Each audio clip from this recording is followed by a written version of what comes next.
Hello everyone, welcome to learning science. आज हम पढ़ेंगे जो मैक्सवेल बोल्ट्जमैन डिस्ट्रीब्यूशन लॉ है मॉलिक्यूलर स्पीड्स के लिए। ये जो है वो एप्लीकेशन है मैक्सवेल बोल्ट्जमैन डिस्ट्रीब्यूशन लॉ का, और उसके लिए हमें ये रिलेशन चाहिए जिसको हमने मैथमेटिकली डिराइव करके निकाला है। और ये जो है बहुत ही लेंथी है, तो इसी रिलेशन को हम याद रखेंगे, इसको हम डिराइव नहीं करेंगे। तो यहाँ पे ये जो है कौन सा रिलेशन है, Maxwell Boltzmann energy distribution law for molecules of an ideal gas, energy distribution के लिए है। और यहाँ पे जो NEDE है, ये जो है नंबर ऑफ मॉलिक्यूल्स है जिसका एनर्जी E से लेके E+DE तक DE में होगा, यानी कि E एनर्जी लेवल से लेके E+DE एनर्जी लेवल में कितने नंबर ऑफ मॉलिक्यूल्स है, वो है ये वाला टर्म। और यहाँ पे n जो है वो टोटल नंबर ऑफ मॉलिक्यूल्स है, पाई कांस्टेंट है, हमें पता है। ये टेम्परेचर है, ये मैक्सवेल बोल्ट्जमैन कांस्टेंट है, दिस इज एनर्जी। बाकी सारी चीज़ें जो है सेम है, वही चीज़ें हैं, ठीक है। तो ये रिलेशन हमें पता होना चाहिए। The energy of an ideal gas molecule of mass m moving with speed v is given by, और एनर्जी का ये वाला रिलेशन भी होता है। एनर्जी जो है 1/2 mv² के बराबर होता है, दिस इज काइनेटिक एनर्जी, हमें पता है। तो एक अगर मॉलिक्यूल जिसका मास m है और वेलोसिटी v के साथ वो मूव कर रहा है, आइडियल गैस का मॉलिक्यूल, तो उसकी जो काइनेटिक एनर्जी है वो 1/2 mv² के बराबर होगा। नाउ अगर हम इस इक्वेशन को डिफरेंशिएशन करें इसका, तो हमें क्या करना होगा, 1/2 m तो कांस्टेंट है, वैसे ही रहेगा। v² का डिफरेंशिएशन जो है वो होता है 2v dv करके, वही यहाँ पे लिखा है। 2 और 2 जो है वो कैंसिल होगा, m × v dv आएगा, और ये हमारा है equation number 23। Using equation 22 and 23 in equation 21, ये हमारा इक्वेशन 21 है। NEDE जो है वो 2n twice the total number of particles divided by √π into 1/kBT power 3/2 energy power 1/2 E power minus energy upon kBT DE के बराबर होता है। नाउ इन वैल्यूज़ को हम पुट करेंगे, जहाँ पे E है उधर हम 1/2 mv² पुट करेंगे। ये सारे टर्म तो वैसे ही रहेगा बिकॉज दिस इज कांस्टेंट, और यहाँ पर भी एनर्जी की जगह पे हमें ये वैल्यूज़ जो है वो पुट करना होगा, और DE की जगह पे mv/dv हम जो है पुट करेंगे। तो यहाँ पे बहुत सारे चेंजेस हुआ है। सबसे पहले तो ये वाला जो टर्म है वो वैसे ही यहाँ पे रहेगा, dv भी जो है वो वैसे ही रहेगा। वेलोसिटी का स्क्वायर है, पावर में भी 1/2 है, हो जाएगा कैंसिल, यहाँ पे सिर्फ v आएगा, और यहाँ पर भी एक v है तो हो जाएगा v²। और ये जो मास है, और यहाँ पर भी एक मास है जिसका पावर 1/2 है, और एक मास है जिसका पावर 1 है, तो हो जाएगा मास पावर 3/2। 1/2 + 1 करेंगे तो हमें मिलेगा 3/2। तो इसको हम इस ब्रैकेट के अंदर लिख सकते हैं, क्योंकि यहाँ पे सारों का पावर 3/2 होगा, तो बचेगा 1/2 ये वाले टर्म, और ये वाला टर्म जो है वो बचता है। अब इसको ठीक करने के लिए हम क्या करेंगे, हम मल्टीप्लाई करेंगे 2π से अप एंड डाउन बोथ, ठीक है। तो हम 2π से up and down both multiply कर सकते हैं, एंड जब हम 2π से up and down both multiply करेंगे तो ये 2 और ये 2 मल्टीप्लाई होके देगा 4, और ये पाई वैसे ही रहेगा, यहाँ पे पाई है, और ये जो n है वो भी वैसे ही रहेगा। और नीचे क्या आएगा, नीचे जो बचता है वो यहाँ पे दिया है, यहाँ पर भी 2 है, यहाँ पर भी 2π है। अब सुनिए मेरी बात, यहाँ पर 2 है, यहाँ पर 2π है, और यहाँ पर √π है। ये तीन चीज़ें जो है वो नीचे बचता है, लेकिन ये जो 2 है उसका पावर 1/2 है, तो 2 पावर 1/2 इसको हम डायरेक्ट इंटू कर सकते हैं, क्योंकि नीचे है, इंटू 2 पावर 1 है, यहाँ पे कोई भी पावर नहीं है, तो हो जाएगा 2 पावर 3/2। यहाँ पे पाई का पावर 1/2 है, पाई पावर 1/2, यहाँ पे कोई भी पावर नहीं है, इंटू पाई करेंगे तो पाई पावर 3/2, तो हमें मिलेगा 2 पावर 3/2 और पाई पावर 3/2। तो इन दोनों को हम इस ब्रैकेट के अंदर डाल सकते हैं और हमें मिलेगा equation number 24, which is Maxwell Boltzmann distribution law for molecular speeds. और यही जो है वो हमें निकालना था। मैक्सवेल बोल्ट्जमैन डिस्ट्रीब्यूशन लॉ है मॉलिक्यूलर स्पीड्स के लिए। यहाँ तक हमने किया।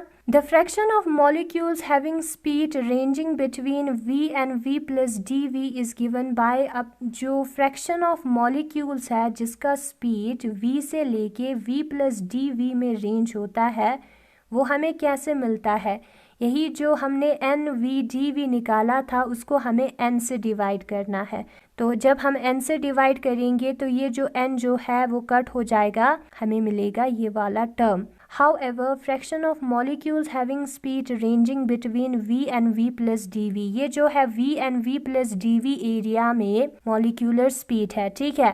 तो यहाँ पे लिखा है जो फ्रैक्शन ऑफ मॉलिक्यूल्स है जिसका स्पीड v से लेके v plus dv है, this f is equal to the probability of molecule having speed ranging between v plus dv। वो जो है probability of molecule जिसका स्पीड v से लेके v plus dv भी है उसके बराबर आएगा।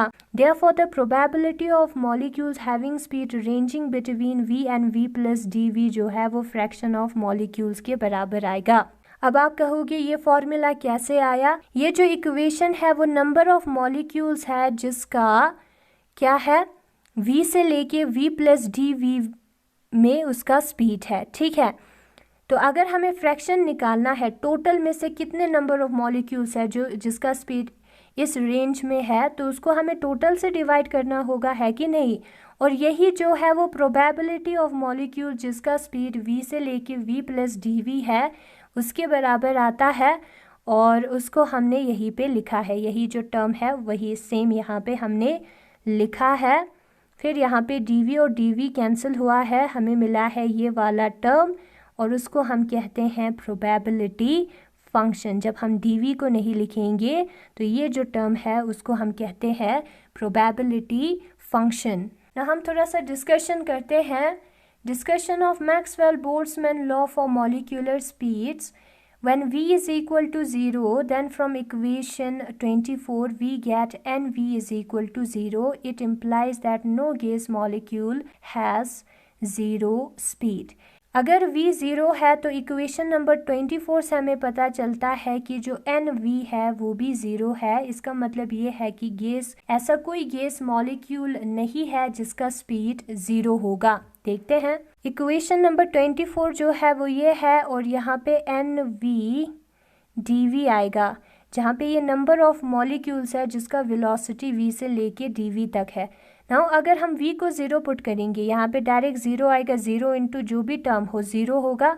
तो नंबर ऑफ मॉलिक्यूल जिसका स्पीड 0 है, यहाँ पे v की जगह पे 0 आएगा, वो जो है 0 होगा। 0 मॉलिक्यूल्स का स्पीड 0 होगा, मतलब ऐसा कोई मॉलिक्यूल नहीं है जिसका स्पीड 0 है। At low speeds, if v is very small, then mv square upon 2 kBt is much smaller and hence this is approximately equal to 1. अगर जो स्पीड है वो बहुत ही कम होगा तो ये वाला जो टर्म है जो कि पावर में आता है वो 1 से कम होगा और ये जो टर्म है जब 1 से कम होता है तो ये जो e है वो अप्रॉक्सीमेटली 1 के बराबर आता है। Therefore, from equation number 24 we have nv directly proportional to v का square.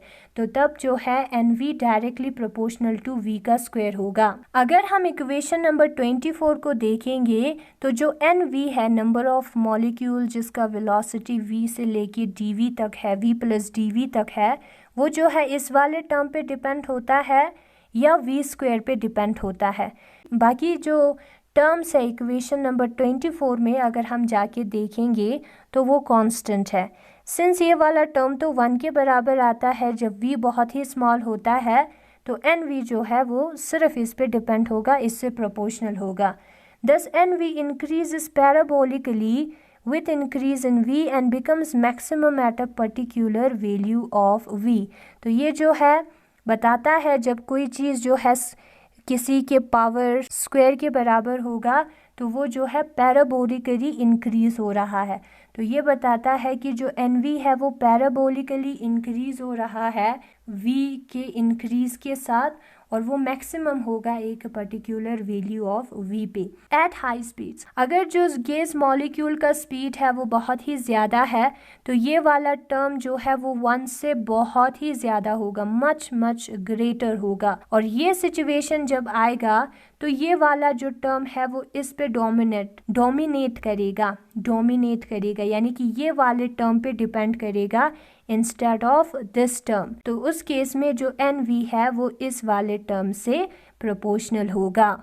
Thus the value of NV decreases exponentially with increase in the speed V। तो इस केस में यहाँ पे माइनस है तो जो NV का वैल्यू है वो एक्सपोनेंशियली डिक्रीज होगा जब स्पीड जो है वो इंक्रीज होगी। Thus if we plot a graph between NV upon N, अगर हम एक ग्राफ बनाए NV upon N और स्पीड V के साथ, then the curve rises parabolically from 0 to a maximum value। तो जो कर्व है वो पैराबोलिकली इंक्रीज होगा 0 से लेके मैक्सिमम वैल्यू तक, and then falls exponentially to 0 with increase in speed as shown in figure। फिर उसके बाद वो डिक्रीज होगा। ये जो है वो एक्सपोनेंशियल